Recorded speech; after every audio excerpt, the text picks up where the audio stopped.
So who was this man Jesus? And why do so many people believe in him? And how could he have made such a bold prediction those 2,000 years ago?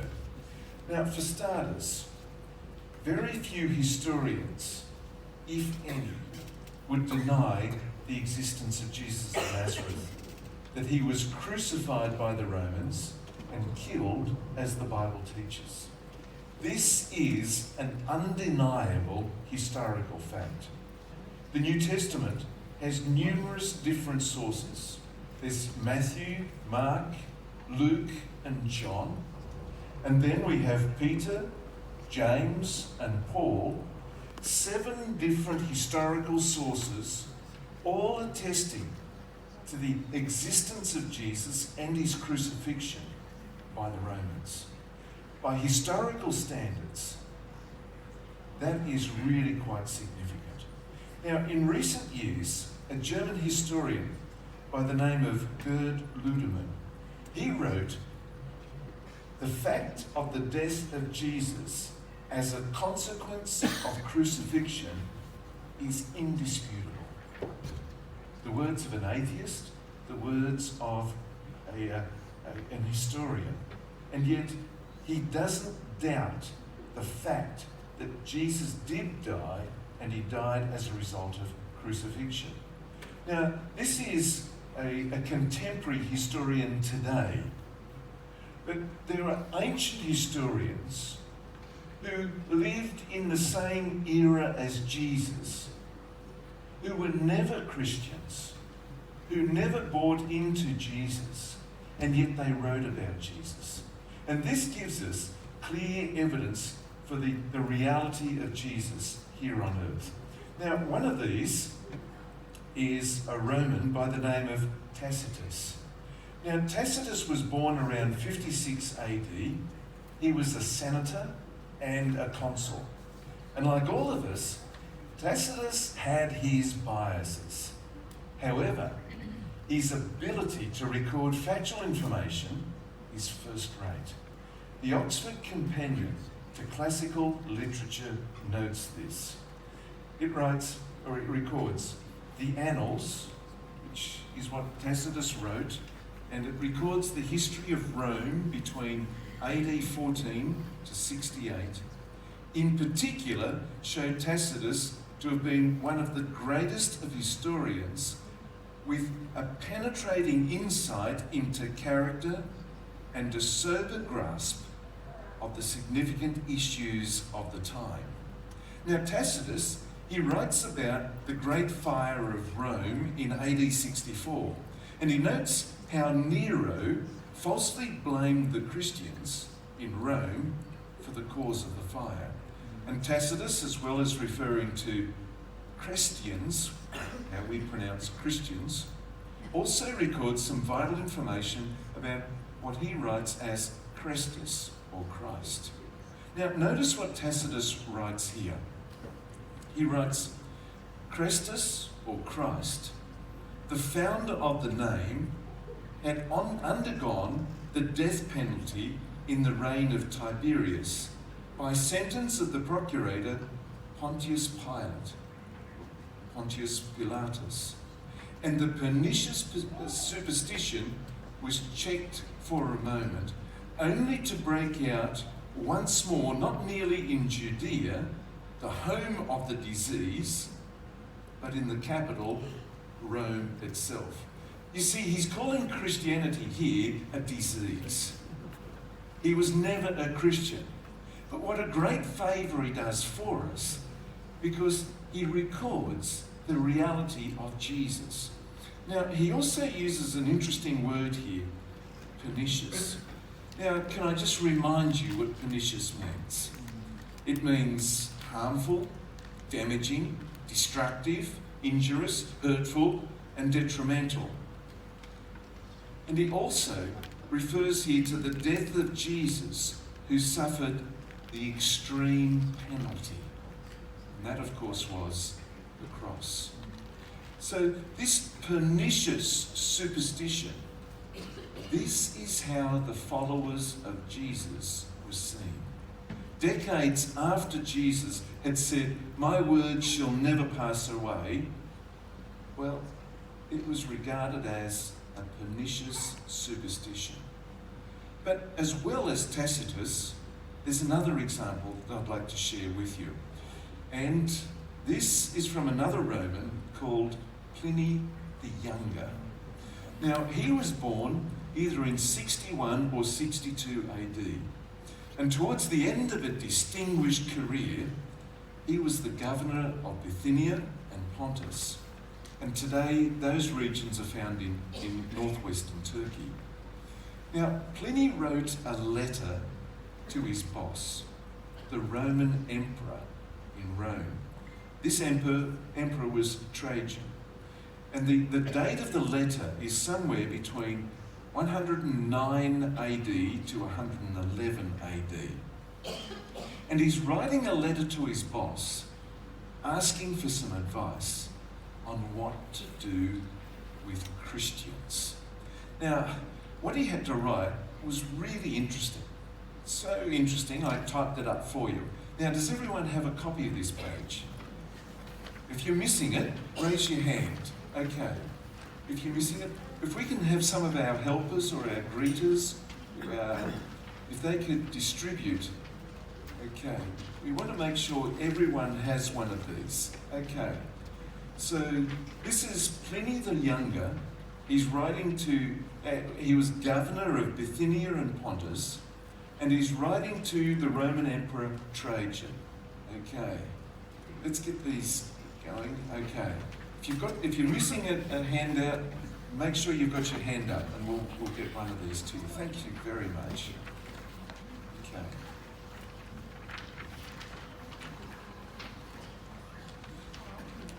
Now, the actual source of this is in Pliny's Epistles, and it's in Volume 10, Section 96. Let's read it from the top, and it says, "It is my rule, sir, to refer to you all matters of which I'm unsure. For who is more capable of guiding my uncertainty or informing my ignorance?" Now, you've got the picture here, haven't you? This is the governor of a smaller region writing to his boss, the Roman emperor. And you can see here, he's really kind of being obsequious. You know, he wants to be in the boss's good books, doesn't he? Yeah, you've got that. Okay. The second line, it says, "Having never been present at any trials of the Christians, I'm unacquainted with the method and limits to be observed either in examining or punishing them. I've also been in great doubt whether any difference is to be made on account of age, or any distinction allowed between the youngest and the adult, whether recanting allows a pardon, or whether if a man has been once a Christian, if he does not help him to recant, whether the mere profession of Christianity, albeit without crimes, or only the crimes associated with it, are punishable." So what's he saying here is he's saying, I haven't had any experience with punishing Christians. How far should we go? And secondly, depending, does it matter how old they are? Now, later in the letter, you ought to see what he does to a pair of deaconesses. It's really quite gruesome. But the second paragraph, it reads, "In the meanwhile, the method I have observed towards those who have been denounced to me as Christians is this. I interrogated them, whether they were Christians. If they confessed it, I repeated the question a second and a third time, adding the threat of what? Capital punishment. If they still persevered, I ordered them to be led off to what? Execution. This was not just a slap on the wrist. This wasn't just a short time of incarceration. This was life or death. It was serious stuff to be a Christian during this age. He writes on and he says, "For whatever the nature of their belief might be, I could at least feel no doubt that stubbornness and inflexible obstinacy deserved punishment." Now, what he calls here stubbornness and inflexible obstinacy, I would call faithfulness. Isn't that right? Yeah. They just wanted to be loyal and faithful to Jesus. He writes on and he says, "There were others who possessed with the same madness, but being citizens of Rome, so I directed them to be sent there." So if you were a Roman citizen, the punishment was go back to Rome and you'll get sorted out there. So here they are in this remote place in Turkey, and they were enduring this horrendous persecution. Now, we learn more about these Christians and what happened to some of them and what some of them did. The third paragraph, it says, "These accusations spread, as is usually the case, from the mere fact of the matter being investigated, and several forms of the mischief came to light.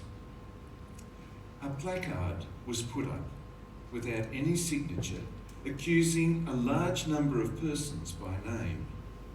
Those who denied that they were or had ever been Christians, who repeated after me an invocation to the gods, and offered adoration with wine and incense to your statue." Whose statue was that?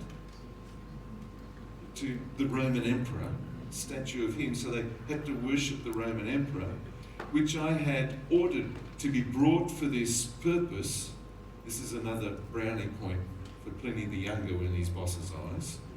"Together with the images of the gods, and who finally cursed Christ, all things, it is said, that no real Christian can be forced to do, I thought that they should be discharged.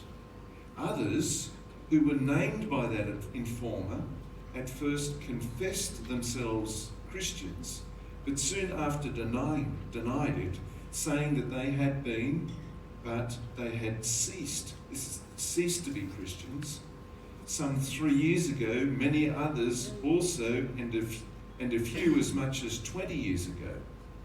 They all worshipped your statue and the images of the gods, and cursed Christ." So we're seeing the reality here that there were some Christians, but because of the pressure, they did turn from Christ.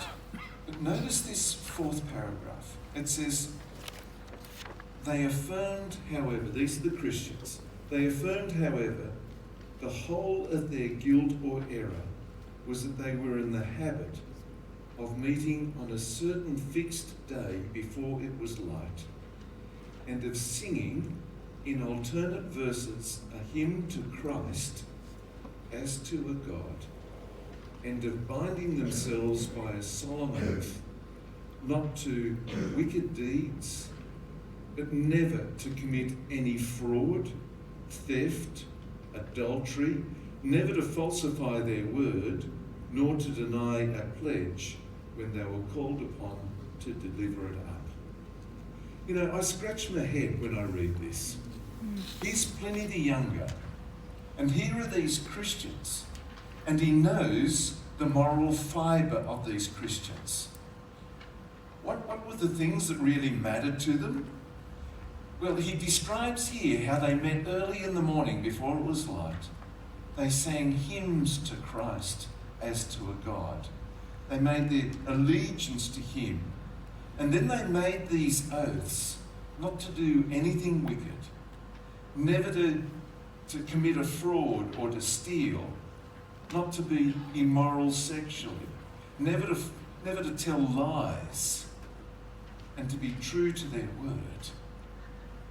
And he was persecuting these people? This guy's nuts, isn't he? These are the very kind of people that you'd want to have in your empire. Now, I'm not going to read through everything, but you can see here a lot of evidence for the Christians and a lot of evidence for the existence of Christ and how the Romans tried to squash all that was Christian. Now, for the rest, you can read that for homework. Don't miss the bit about the deaconesses. And also, we've got Trajan's reply to this letter. It's really quite interesting. And you're welcome to read that later tonight or tomorrow sometime. So, it just shows how difficult it was in that era and what the Romans did to the Christians.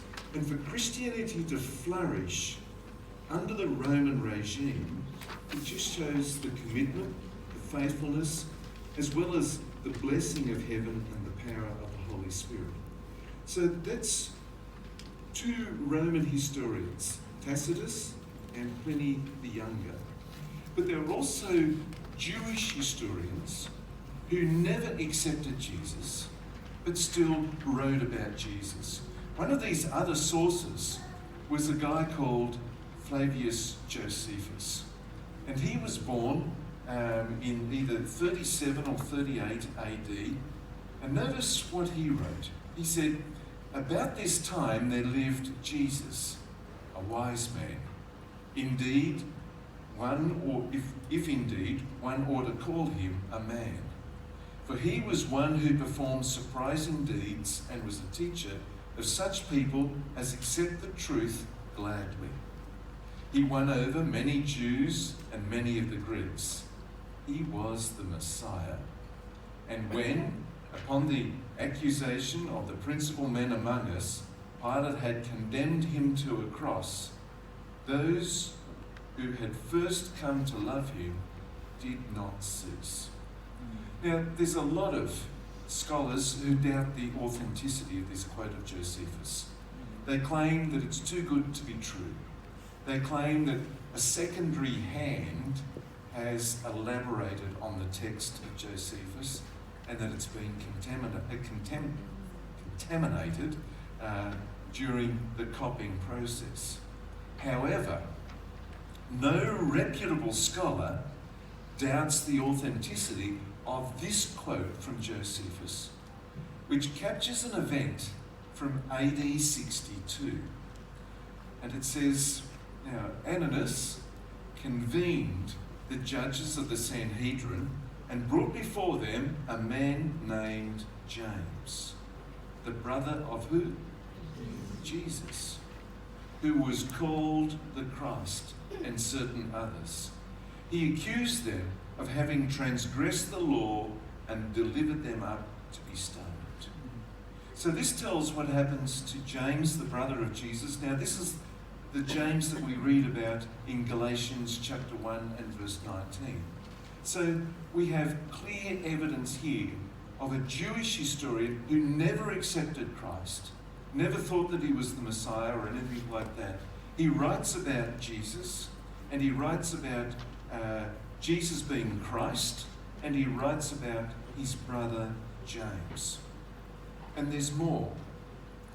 But even if you were to concede, which I think we have to, that Jesus of Nazareth lived and that the Christian church started from his movement, look at the history of the church. Now you'll find a lot of evidence in there for Christ as well, but not everything in the church was sweetness and light, if I can say that. I agree with a British literary critic by the name of Terry Eagleton, and he was a Marxist of all things, and he wrote that there's a document that records God's endless, dispiriting struggle with organised religion known as the Bible. Now, the Bible does wrestle with this whole struggle of organised religion. In fact, have you got your Bibles here? Have you got this Bible? There's a text I'd like to turn with you, and it's really very clear. If you'd like to turn with me to Acts chapter 20. Acts chapter 20. and verses 29 to 30. Now, if you're using the hard-covered House Bible, this is on page 902. So it's Acts chapter 20, verses 29 to 30, page 902. Now, this is Paul teaching the elders who were primarily from Ephesus. Now, does everyone have a Bible? If you're missing a Bible, put your hand up and we'll get one to you. Okay, we've got the guys here with one. That's great. Okay, so this is Acts chapter 20 and verses 29 to 30. And it says, I know that after I leave, savage wolves will come in among you and will not spare the what? The flock. Exactly. Now, flock is another word for what? Not a trick question. It's the church, isn't it? Okay. So he describes here as savage wolves would come in among the church. Now let's notice what they do in verse 30. Even from your own number, men will arise and distort what? And distort the truth in order to draw away disciples after them. So here the Apostle Paul, St. Paul, makes it very clear that even in the earliest era of the church, people would come in and deliberately distort things. He says, even from your own number, people professing to be Christians would distort the truth and the teachings of Jesus. And when we look in history, we can see that's exactly what happened. Tragically, many Christians turned away from the clear teaching of the Bible. Extraordinary things were introduced into the church that Jesus and his original disciples had never dreamt of, let alone taught. And the other amazing thing is that you'd think that the Bible should be centre of Christianity. Well, at the Church Council of Valencia in 1229, the church actually placed the Bible on the index of forbidden books. So in a sense, even in Christian history, we are seeing evidence for the Bible. Do you see my point here? Yeah. So how the Bible warned what would happen in the future, and it came exactly true. Now, although I wouldn't present things exactly the way that Terry Eagleton does here on the screen, he does have a point.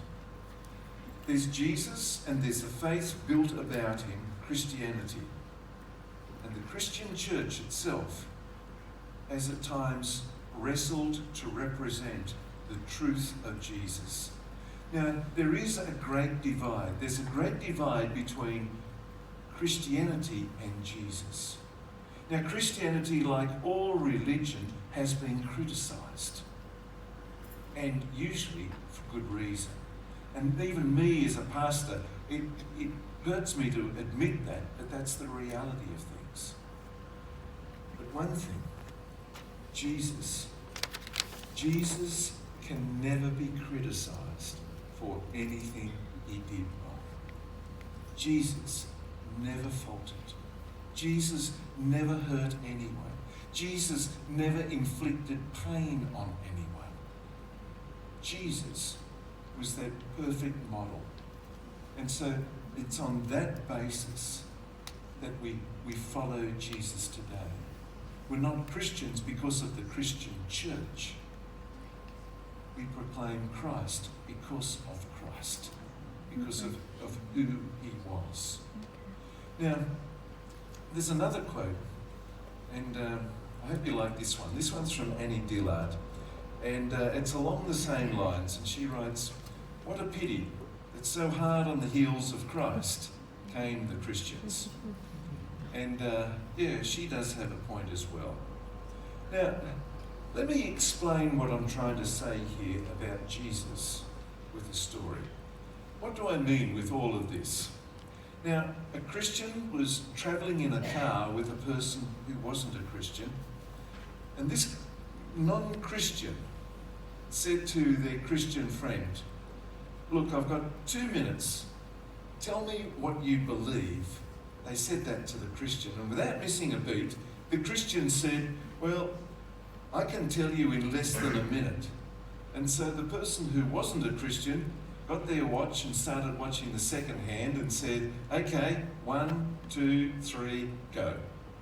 And so what did the Christian say? The Christian said, I believe that the power who created the entire cosmos, those billions and billions of galaxies, each with billions of stars, and who upholds and sustains them all, I believe that this Creator, obviously with power beyond our grasp, this same Creator shrank down, became a human baby in the womb of a Jewish peasant woman named Mary, and was born into humanity as one of us. And he is known to the world as Jesus of Nazareth. And this same Jesus came to this world in order to sacrifice himself on the cross as a substitute for every human being who ever lived or will ever live. And he did so so that every human being can have the opportunity for eternal life. That's what I believe. Now think about those words. What if you could really believe that this was true? Forget for the moment the things that the church has done historically and, the mistakes that it's made and even continues to make today. What I'm trying to do here is to move beyond that for a moment, just to think about what it means if, yes, the God who created the cosmos, this God, became a human person, the person known as Jesus Christ. And if this Jesus offered himself to suffer and die for you and for each one of us, so that we could have the promise of eternity, what does that really mean? Just suppose this is true. What a whole new spin on reality this would be, wouldn't it? I mean, someone once said, is the universe friendly? After all, this is where we live, it's our home, and so knowing the essential nature of it, such as it is it friendly? Is it really reasonable to live in? In Christianity, the Bible, Jesus proclaims a Jesus who is true, who is more than friendly, who is loving and accepting. It's been said that there's one thing that God can never do, and that is to stop loving humanity. Now, let's continue on. When we consider Jesus just a little more, when we consider his life-changing claim, how can we know that his claims are true? What is the evidence? Well, we looked at some, as Andrew reminded us earlier, we looked at some last weekend. We looked at that multi-metal statue. Do you remember that? The golden head, the silver chest and arms, the bronze belly and thighs. What were the legs made of? Iron. You were here, fantastic. And the feet were made of iron and clay. Fantastic. And you remember that each one of these metals was an empire. Babylon, Medo-Persia, Greece, and then Rome. And then the iron and clay divided Europe.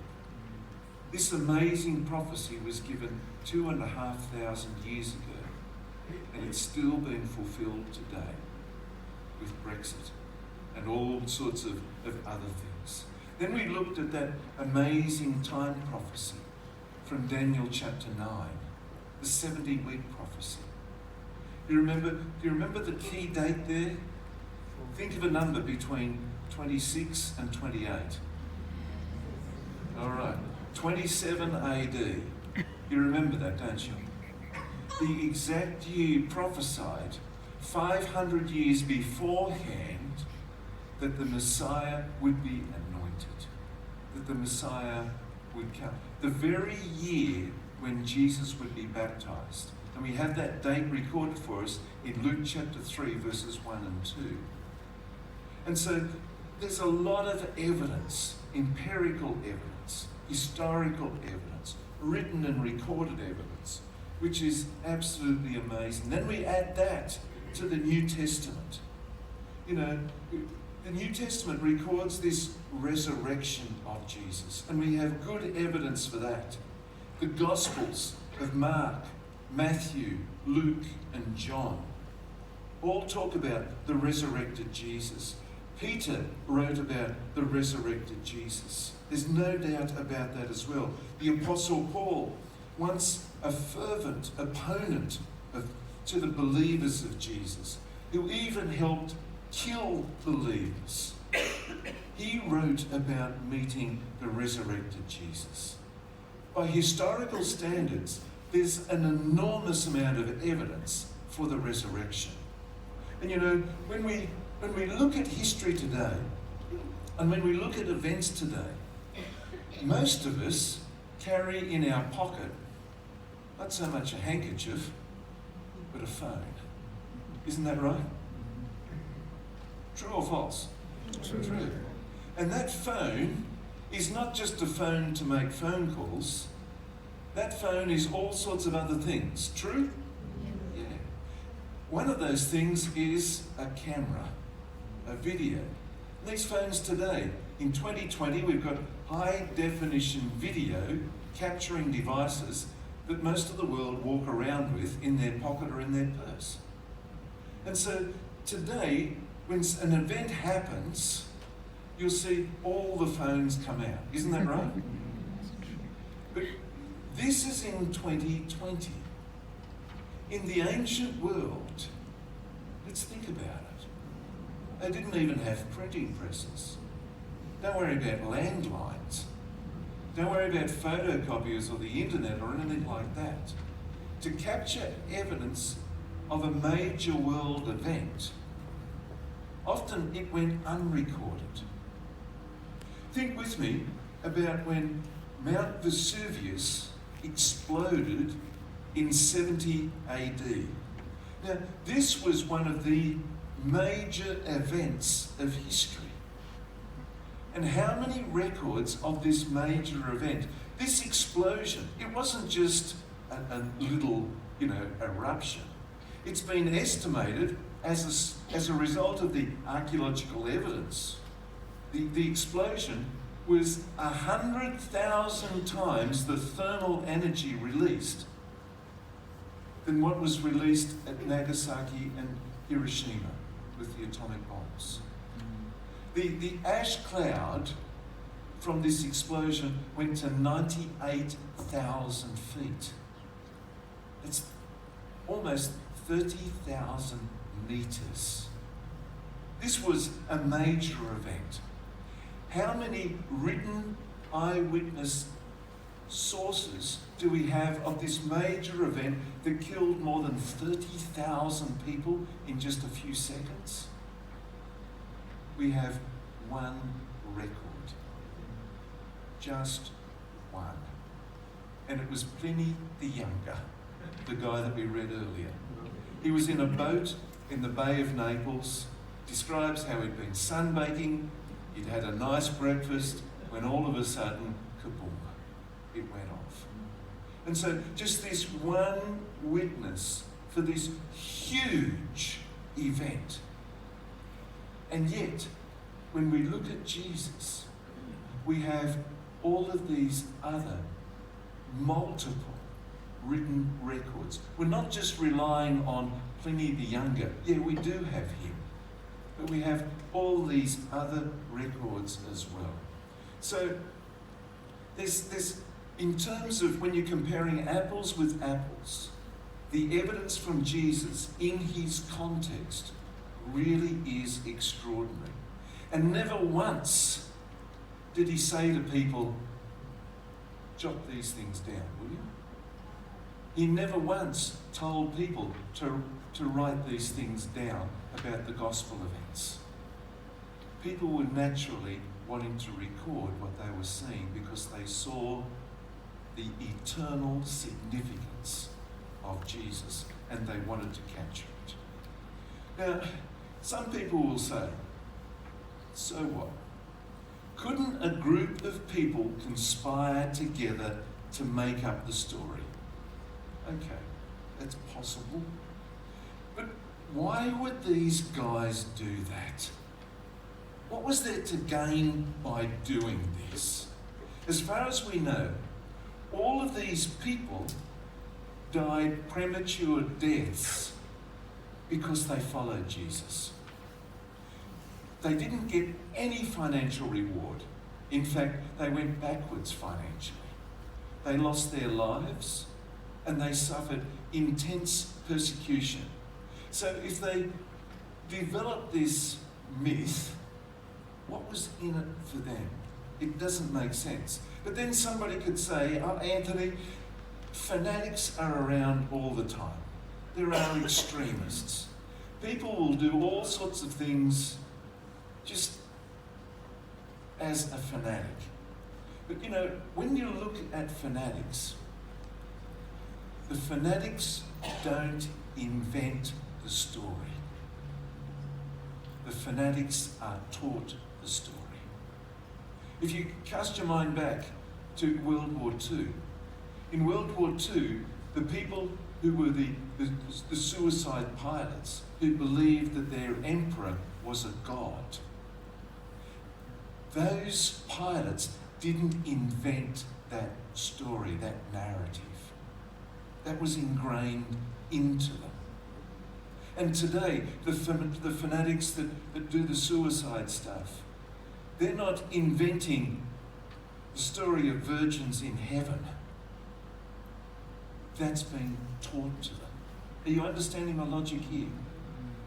But these people who invented, if they did invent the story, I'm not saying that they did, but if we charge them with inventing the story, for them to willingly die to keep a myth alive which they knew to be untrue, it makes no sense whatsoever.